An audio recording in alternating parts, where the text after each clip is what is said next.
The next topic is generic process framework. Now within this generic process framework, we've got 5 different activities. Now these 5 basic activities, you can say these are the basic tasks that you are going to follow for developing softwares. For developing software, you follow these 5 tasks, and these 5 tasks are basically present in all the models. Now the first phase in here is communication phase. Now this communication is going to occur between 2 people. That is the end user who's going to use the software and the developer.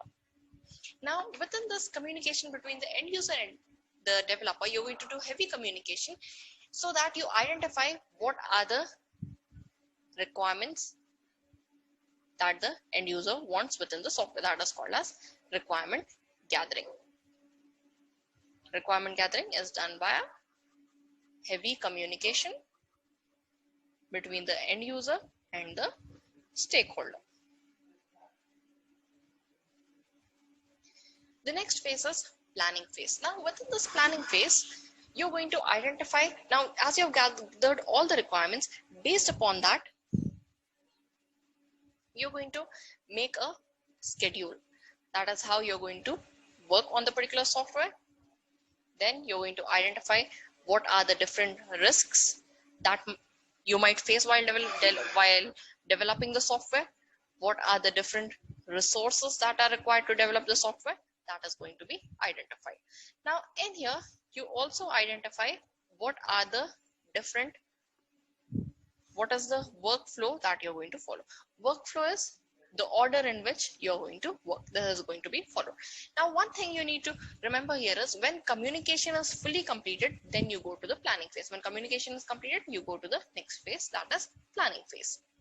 So in the planning phase, you're going to make a schedule on which you're going to work on, identify the different risks. Now when you identify the different risks that might occur, it becomes easy for you to eliminate those risks. Resources means the different technologies or people that are going to be involved. Workflow is the order in which you're going to develop a particular application. The next phase, when planning is completed, you go to the modeling phase. Now this modeling is split into 2 phases, that is analysis and design phase.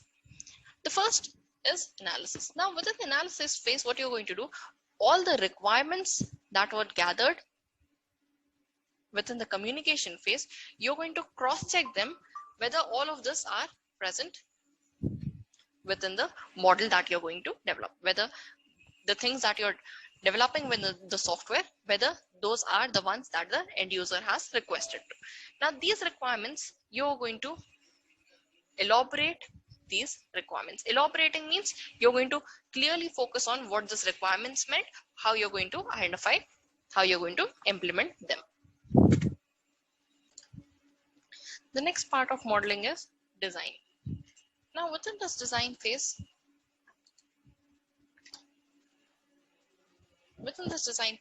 you're going to identify how the software is going to be developed. You're going to identify, or you're going to develop the architecture diagram. That is what are going to be the different inputs and outputs, how components are going to be placed. This is going to be identified. Then you're also going to identify what is going to be the user interface. That is whether it is how the user interface is going to look like. You're going to identify that. Then you're also going to identify the different components that are there within the software. Components are different parts of the program. And this particular software that you're developing, it is going to use what type of data that will be identified. So modeling has got 2 phases, that is analysis and the design phase. Now within the modeling phase, what you also do is that along with this, you're also going to create models.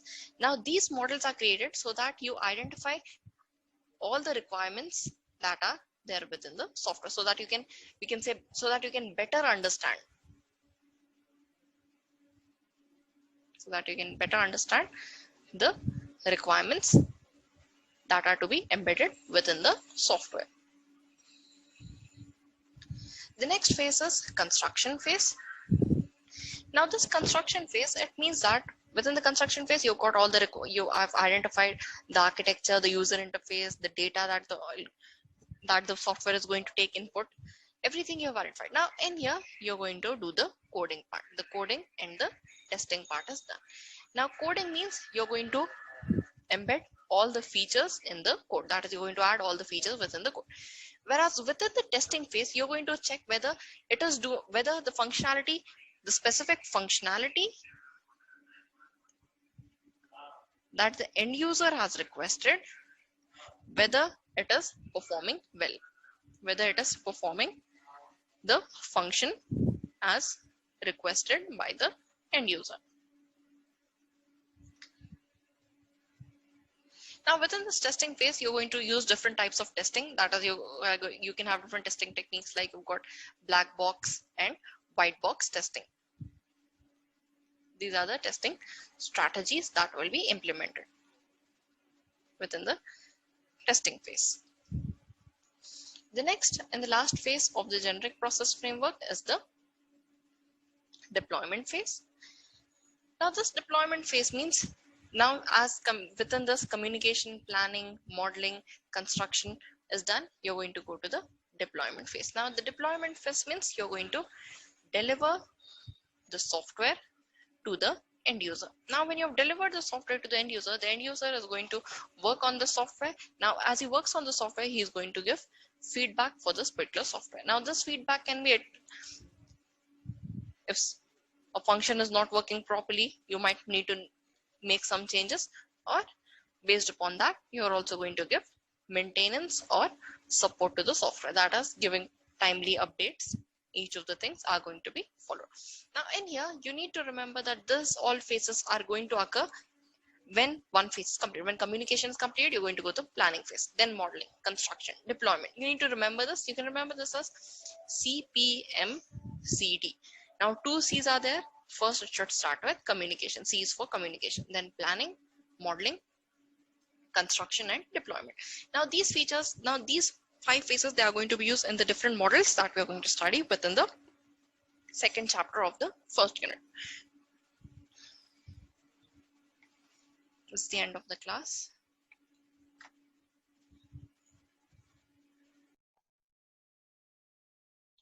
Good morning. Welcome to the next session of software engineering.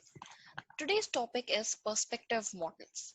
Now, when you hear the word perspective models, you're going to identify that perspective models, it is basically what is the point of view of a particular person or a particular organization, what they think or what is the methodology they follow.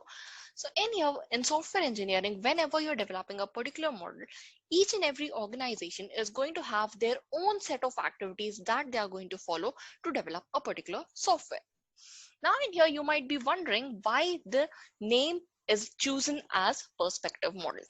Now in here, the perspective models in here, the name is chosen because it is going to tell you what are the different activities that you're going to follow and what are the different actions that are going to be followed in here. Now in actions, what are the things that are going to come? The first thing that in actions you're going to study is what are the different work tasks that are going to be used to develop a particular software. Task can mean what is the steps that you're going to follow. That is work tasks. Then the next one is what is the work product that is going to be developed by the result of these tasks that you're going to follow. Then the third and the most important one is quality assurance. Now, whenever you're developing a particular software, there is a necessity that the quality of the software should be very well. If suppose the quality is not up to the mark, then there is no use of developing the particular software, because then here it is not going to hold its place in the market. No one is going to purchase it. No one is going to download the particular software. So the first thing that we've studied is perspective. The word perspective is used because it is going to tell you what are the different activities that are going to be followed, what are the different actions. And the third one is it is also going to tell you, or it is going to tell you how you can manage the change. Now in here, change means if suppose a set of features were defined at the inception phase, at the beginning of the phase. Now if you want to change some specific feature, you want to remove that and add another one, you can do that. That is perspective models. Now in here, let's go to the next slide. That is, what are the different types of perspective models? There are 3 different types of perspective models in here. The first one is called as the waterfall model. The next is the incremental process model. And the third one is the RAD model, where RAD stands for rapid access development. Now in this waterfall model, it is also called as the classic life cycle model. The classic life cycle model is the next name that was given to waterfall model. Now this waterfall model, you can say that this was the first model that was developed. The first model that was developed within the software development life cycle. That is what the first model that was used to develop a particular software was the waterfall model. Now in this waterfall model, the name waterfall means it is going to follow an approach that the water is going to fall from top and then it is going to reach the bottom. That is, it follows a sequential approach. Now coming to the diagram for the waterfall model. Now in here, in this waterfall model, there are 5 steps. Now in this 5 steps, the first phase is communication phase. Now in this communication phase, you can see that there is project initiation and requirement gathering. Now communication, it means first what you're going to do is there are 2 persons whenever a software is being developed. There is an end user. That is an end user in here is going to mean that there is going to be a customer, an end user. And then there is going to be a developer that is going to develop the particular software. So in here, there is going to be heavy communication with this end user. Now in here, the term end user is used for a customer. So this customer, you're going to communicate heavily with this customer so that you can gather all the requirements. All the requirements are gathered from the customer at the communication phase. All requirements are gathered in here while communicating. The next phase is called as the planning phase. Now in this planning phase, what are the things that are going to be planned is you're going to identify what are the different tasks that you're going to follow. You're also going to identify what is the risk. Now in here, you might be wondering what are risks. Risk in here means that if suppose adding one particular feature is going to affect another feature within the software, or it might create a bug, that risks are going to be identified within the beginning of this phase. Now in here, one thing is that when communication is over, then and only you're going to go to the planning phase. When planning is going on, you cannot go to any other phase. Now, because I told you this is a sequential approach.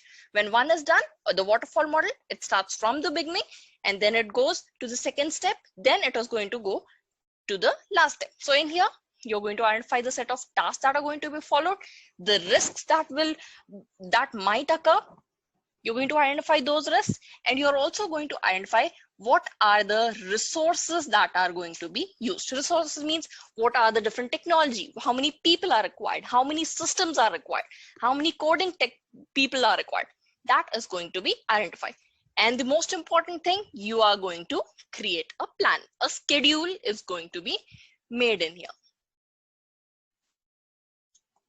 A schedule is made within the planning phase. The next phase is modeling. Within the modeling phase, this modeling phase encompasses of 2 things, analysis and design. Now in here, within this modeling, analysis and design phase, in here, you're going to create a model. Now this model that you're creating, this will be called as prototype. This model is going to be called as prototype. That you're not going to tell model, you're going to tell the name as prototype. Now, why we are developing this prototype? Because the end user and the developer both can identify what is the requirement of the software. That is, when the end user is going to see the model, he's going to identify, these were the set of requirements, they are there, checklist. And this model is also going to help to design all of these features. So this model is being created, and based on this model, the end user can give feedback to the customer, to the developers. Then going on to the next phase, construction.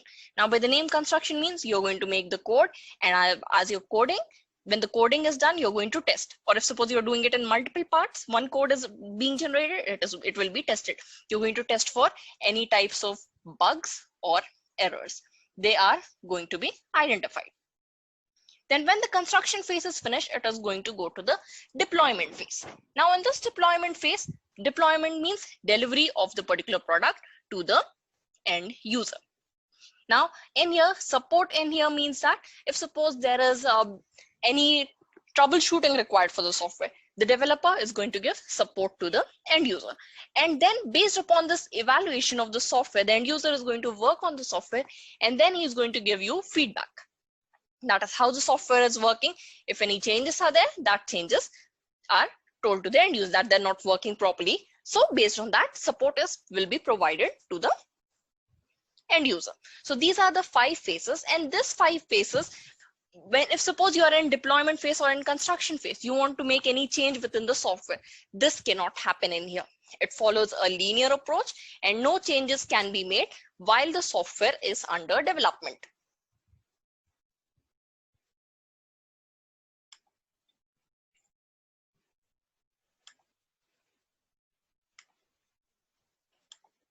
The next one is, we have considered what are the different phases of the particular software.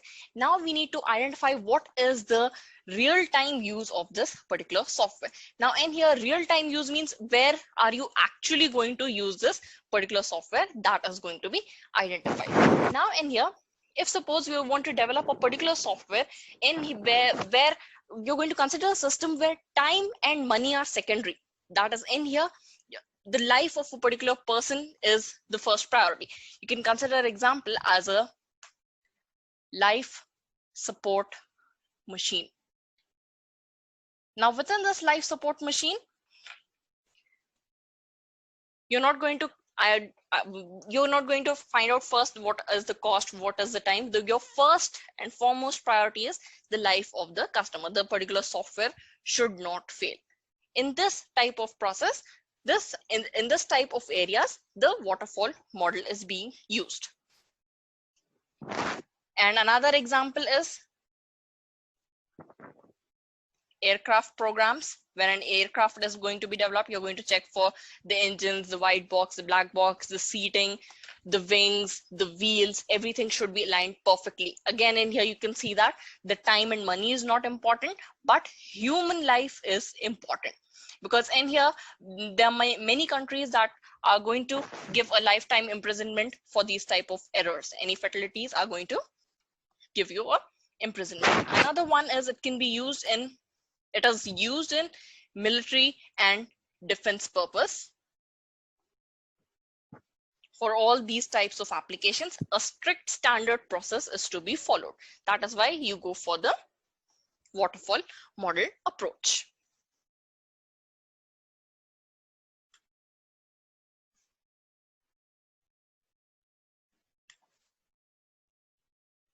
Now coming on to the advantages. Now in here, as you studied that there are 5 phases of this particular model. What were the 5 phases? You've got the first phase was communication. The first phase was communication.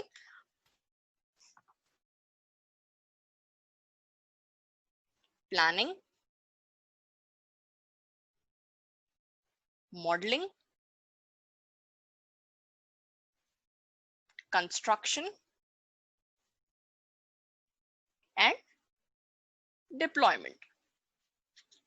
Now these 5 phases, these should be followed in this particular manner only. Like these 5 phases, whenever you're writing this, these are not going to be jumbled. First, communication is only going to come, then planning is going to come, modeling, construction, and deployment. Now, what happens in here that many real-time projects, they do not follow a sequential approach. Many people nowadays, when a set of requirements are identified, they want a few more requirements, or a few set of requirements they want to remove completely. They want to change the complete set of requirements. So many real-time projects, they do not follow this sequential approach. That is one of the disadvantages of the particular project.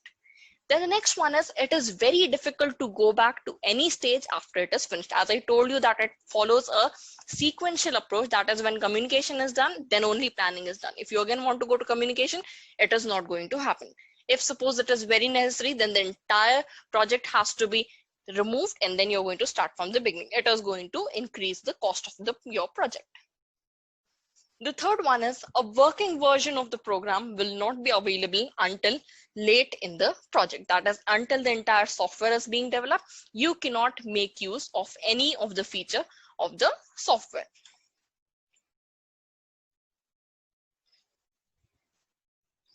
Then advantages, simple and easy to understand. The CPMCD the 5 phases, they are very simple and easy to understand.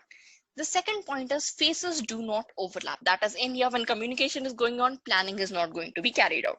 While planning is going on, you're not going to go for modeling. When one is completed, then and only you go to the next phase. Then the last point is it works well for small projects. This particular waterfall approach, it is used for small projects. For very big projects, these are not used. The next model is the incremental process model, the second model. Now in this incremental process model, it is going to use the same approach as the waterfall model, and it is going to apply it in an iterative fashion. Iterative means all communication, planning, modeling, construction, and deployment, they are going to be followed at once, and then again you're going to follow this approach. Now in here, this is a linear as well as parallel flow, whereas within the previous technique, waterfall, in their parallel flow was not there. Now in here, coming to the diagram, you've got a graph where on the x-axis you've got the project calendar time, that is as the number of days are progressing, and on the y-axis you've got software functionalities and features. Now in here, each and every color is labeled as each one of the feature of the waterfall model: communication, planning, modeling, construction, and deployment. Now in here, within the first increment, what you're going to do, you're going to take one particular feature, the basic set of feature, and you're going to work on that particular feature. Now this basic set of feature is basically called as your core product. Core product means your basic version of the particular software, that is the base. That is going to be your first increment. Then based upon this first increment, you're going to again consider second set of features, and then you're going to again go for communication, planning, modeling, construction, and deployment. Then this is going to be released. Now in here, you can see the difference between waterfall model and incremental model is at the end of each increment, you have got one increment. That is, you can use this particular software with one per set of feature. Whereas again, then in the second increment, you can use another feature. Then these are going to go on until the nth feature, until the entire software is being developed. Now let's take an example for better understanding of this particular.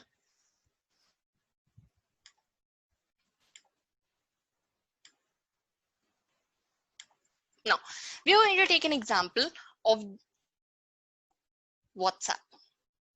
Now, this particular WhatsApp messenger that was initiated first when it was launched, this provided support for only iPhone users to share photos and messages across different persons. Then it got an update for Android. That is, Android phones could also use this WhatsApp feature. Then within 2010, it got a service for sharing the location. Location sharing was enabled in 2010. Then in 2013, you've got the service for voice messages. You were able to send voice messages. Then you've got the feature for double ticks, that are your read receipts. If anyone has received your message and then whether he has opened the message and read it or not. Then you had the WhatsApp web support. Web support was enabled. Then you've got video calling. Now after video call, you've got this conference call option within that. Then you've got the end-to-end encryption. End-to-end encryption was enabled. Then you got multiple set of stickers, GIFs that you could use.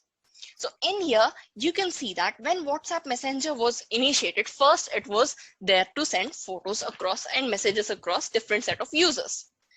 Then it kept on adding different set of features based upon time and requirement. So in here, first increment was sharing messages on iPhones, then location, then voice messages, another increment, blue ticks, another, web, WhatsApp web, another increment, video call conference, another increment, encryption, another increment. Then you've also got the feature for deleting messages.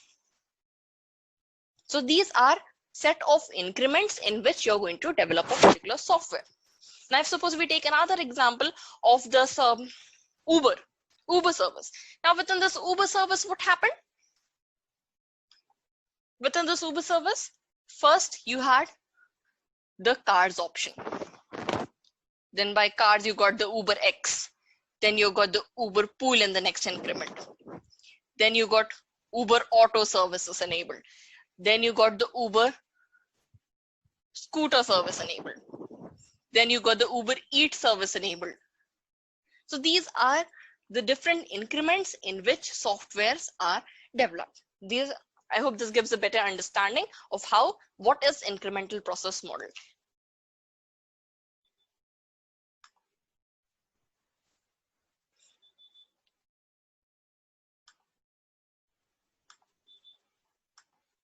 The next phase is, when are you going to use this incremental process model technique? Now, this incremental process model technique, it is used when you are short in staff.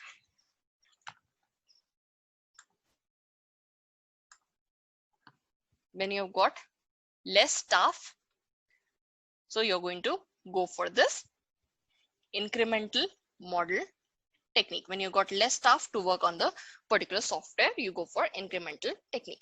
And the another one is when suppose a specific deadline is approaching and you want to complete the software within the specific time frame. That is, suppose by the end of the week you have to complete the software. So what do? You hire a set of people that are going to, first set of people are going to work on the first increment. The other set of people might work on the second increment. Then the third set of people might work on the third increment. Then at the end, all the three can be combined. So there are two things where you're going to use the incremental process model. First, you're falling short of staff, and the second one is if there's a deadline that need to be reached, so you're going to follow this particular approach.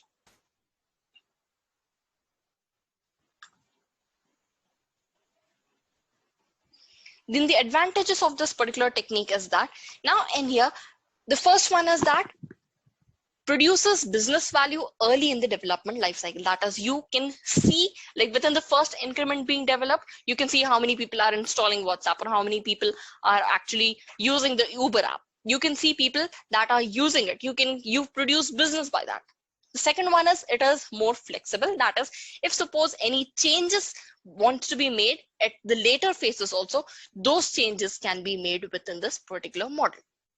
Then the next one is it can accommodate some change requests between increment. That is, if suppose one increment is being developed and you want some changes within the previous increment, then you might get an update that is going to enhance that set of features. Every time you get updates for security patches, you get updates on different set of features. So that changes can be made by using this particular model.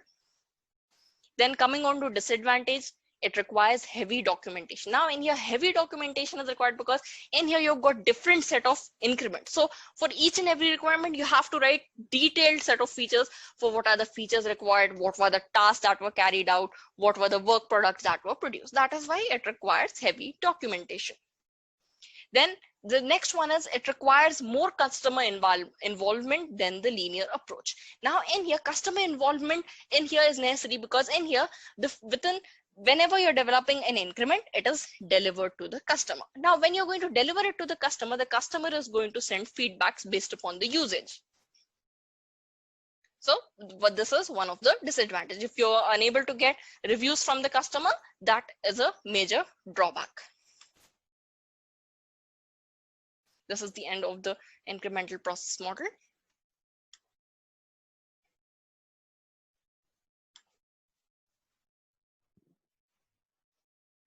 The previous model that we studied was the incremental process model. Now the next model is the RAD model, the rapid access development model.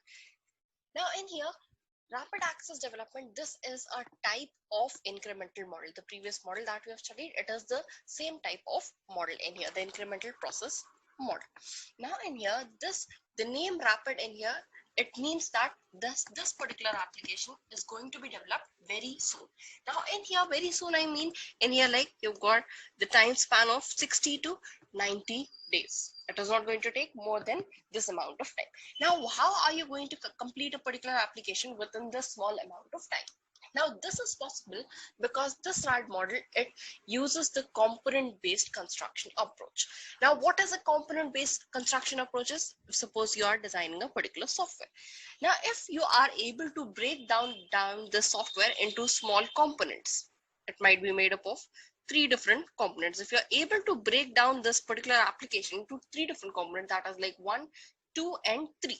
So in here, what you're going to do is that this one particular component might be developed by first team. The second component might be developed by second team, and third component can be developed by third team. So all three of these teams are going to work in parallel. They're going to work in parallel, as if they're going to consider all of these three different modules as mini projects, and they are going to work upon these.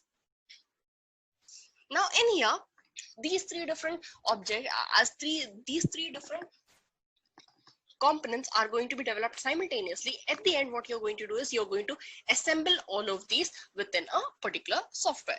Entire software, when one is completed, you're going to come in and install one. Then second will be integrated, third will be integrated, then you're going to perform the testing and your software is complete. This is your rapid access development model. Now this RAD model, it was developed by the IBM company.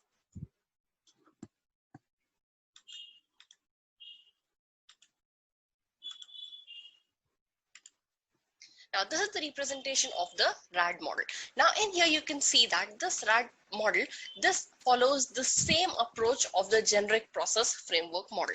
Now in here, this generic process framework model, it has got this 5 phases, or you can say the waterfall phases: communication, planning, modeling, construction and deployment. These are the 5 phases that are going to be used within the RAD model also. Now, as in the communication phase, what happens within the communication phase? The first thing is that within communication, you're going to gather all the requirements from the end user. You're going to have all the requirements, all the features, characteristics, everything. You're going to gather it from the end user.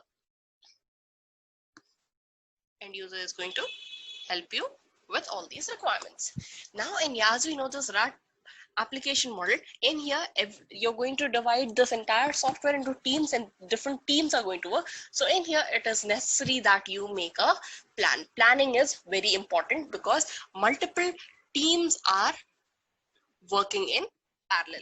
So it is very necessary that you have a particular plan and each and every team sticks to the plan, so that in here, when the time of integrating all the components come, all the components must be ready. Now, when the planning phase is completed, this planning phase, it is passed down to the modeling team. Now in here, according to the number of components are there, that many teams are going to be assigned. This can be a team number 1, team number 2. Now this can go on till team number n. The number of components that are there, that many teams are going to be there. Now within this modeling phase, you've got 3 different types of modeling. You've got business modeling, data modeling and process modeling. There are 3 different modeling techniques. I will just zoom in.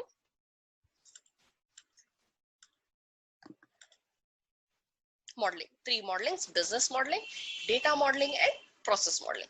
Now in here, these 3 different modelings, the first one is business modeling.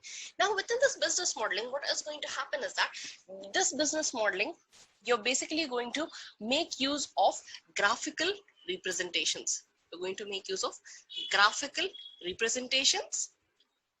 Now these graphical representations, this particular diagram is called as DFD diagram.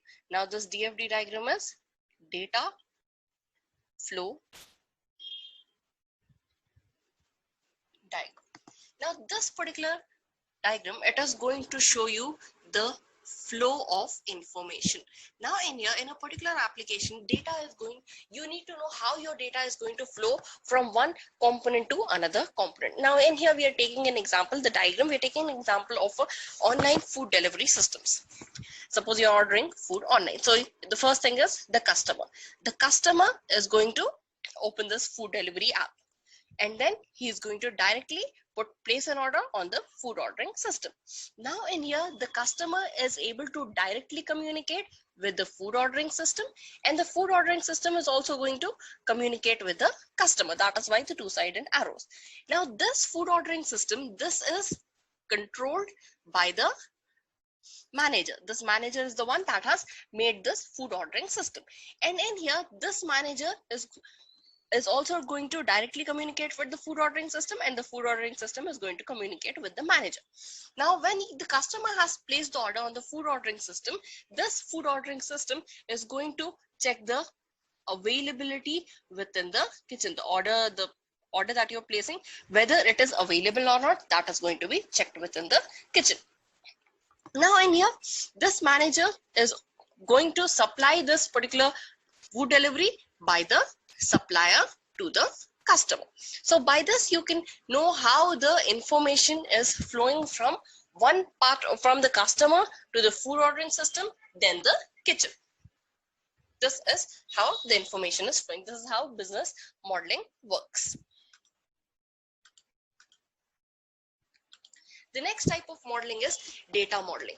Now within this data modeling, all the information that was collected within the previous phase, that is your business modeling phase, this all information is going to be analyzed. Now this entire information is analyzed so that you form data objects. You're going to form different data objects. Now what are data objects? Data objects, the data object is going to tell you the behavior of the system, and it is also going to have attributes of the system. For this type of representation that is in here within the data modeling, you're going to make use of a ER diagram. ER diagram stands for entity relationship diagram. Now in here, you can see you have student, college. The student studies within the college, and in here this student is going to have different attributes. The student ID, student name, student address, these are all your attributes. These three are attributes. Then the student is studying within the college. This particular college is also going to have attributes. These are the two attributes of the college. So in here, first you identify within the business modeling, you identify the flow of information. Then within data modeling, you take all that information and then you're going to model it into an entity relationship diagram so that you know what are the different attributes of each and every object that is available within the software that you're developing.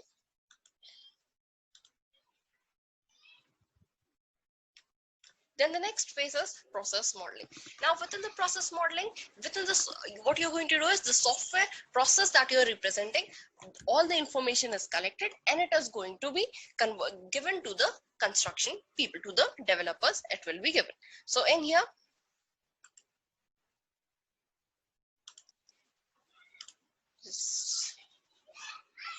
we'll zoom in into the construction phase. Now within this construction phase, we have got again three different components. The first one is component reuse, automatic code generation, and testing.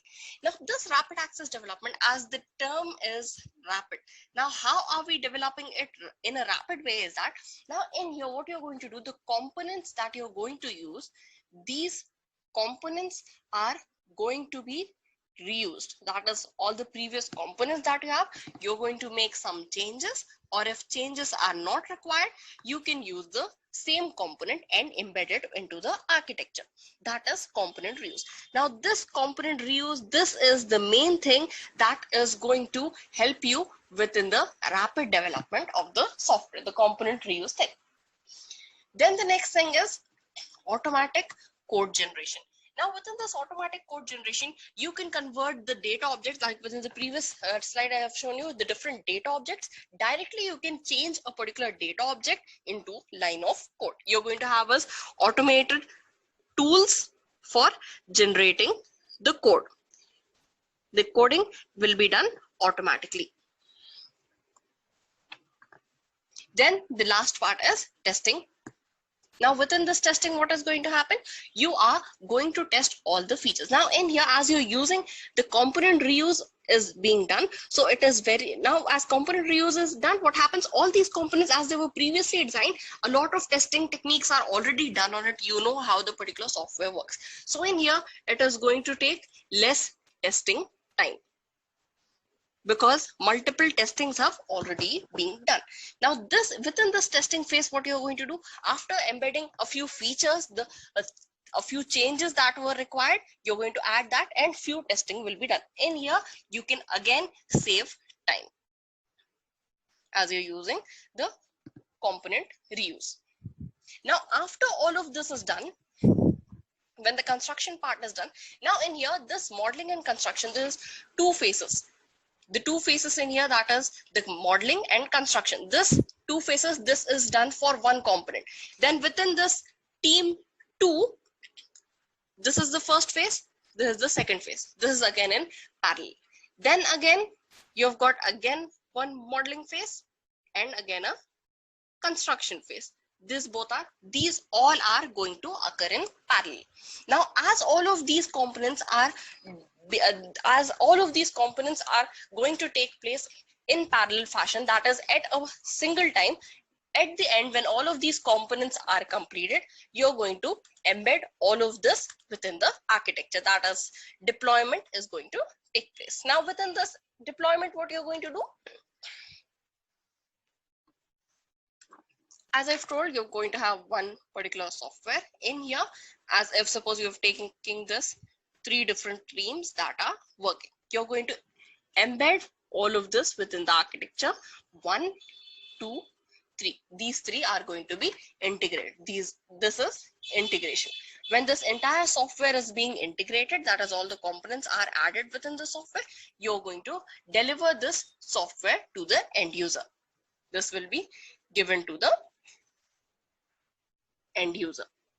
Now the customer, this end user, is going to use the software and he is going to give feedback. That is how the software is working. Now this rapid access development model, it is going to generally take a lot of customer feedback because you're embedding different components into the software.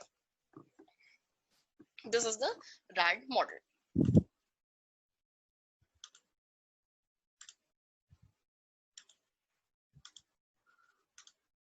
The next, coming on to the advantages and disadvantages of the RAD model. Now, the advantage is that, as the name says, rapid access development, it is going to reduce the development time. Less time is going to be taken for developing the entire software. How many days have we discussed? It is going to take like 60 to 90 days, or it can be developed within the less time. Then it is increasing reusability. Reusability, how are we going to achieve reusability? By component reuse. You can embed different components that were already created. You can use that same part within a new software with little or no modification. These are the two advantages. Now this RAD model, it has also got a few disadvantages. Now within these disadvantages, the first disadvantage is that only systems that can be modularized can be built using RAD. Now modularized means only the systems that can be broken down into different components can be broken into different components. If suppose you do not have a system that cannot be broken into different parts, then you cannot use the RAD model, because RAD focuses on developing different components at the same time. So only you have the system that can be broken down into different components, then only this RAD model will be applicable. The next disadvantage is that highly skilled developers and designers. Now in here, the developers and designers that are involved within this RAD development, they need to be highly skilled so that they can work in parallel. You need to know what particular features you need to embed and how you are going to design them within the short amount of time. That is why you require highly skilled people. The next disadvantage is that if performance is an issue. Now, high performance, as you know, as we've discussed, that multiple teams are working within the software. Now, if suppose that there's the first team that is working at a very high speed. They're working at a very high speed. The second team is moderate. And suppose the third team, it is just going on a very low speed. So in here, when there is this type of lag in here, There is no performance in here. At this moderate and low, this is going to perform an issue within the rapid access development. So in here, all the teams, they need to focus on high performance. Then the last disadvantage is that when technical risks are high, RAD is not appropriate. Now, when technical risks are high, it means that if suppose you're using a particular new technology, when you're using a new technology, you might completely not know the technology, or you might not know when you're embedding a specific feature, how the software is going to react. So when you have a lot of technical risk, you are going to avoid the RAD model. And this particular RAD model, it is basically applicable for it is applicable for large projects.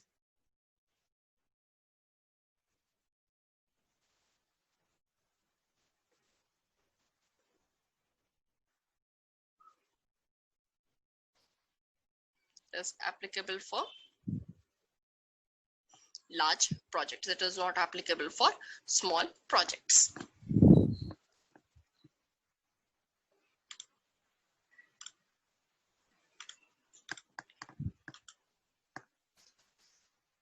This is the end of the incremental process model. Thank you.